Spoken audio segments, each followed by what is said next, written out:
भाजपा शिवसेनेचे 35 आमदार फोडणार, काँग्रेस प्रदेशाध्यक्षांनी हा खळबळजनक दावा केलाय। 2029च्या निवडणुकीपूर्वी भाजप सर्वांना सामील करून घेणार। हर्षवर्धन सपकाळ यांनी भाजपवर हा निशाणा साधला। धनंजय मुंडेंना वाल्मिक कराडची आठवण झाली असंही सपकाळ म्हणाले। हर्षवर्धन सपकाळ यांच्याशी एक्सक्लुझिव्ह बातचीत केली आहे आमचे प्रतिनिधी प्रफुल्ल खंडारे यांनी। पाहूयात।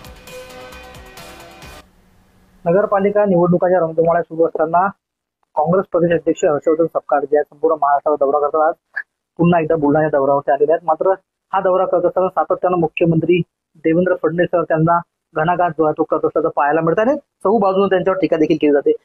काय कारण आहे की तुम्ही एकदमच दरिंदा नार्को टेस्ट केली पाहिजे मुख्यमंत्र्यांच्या समोर?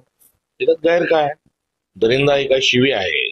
दरिंदा जो शब्द आहे तो एक दृष्ट या अनुषंगाने वापरला जातो आणि देवेंद्र फडणवीस यांचा सर्व कारभार एकंदरीत दृष्ट आहे।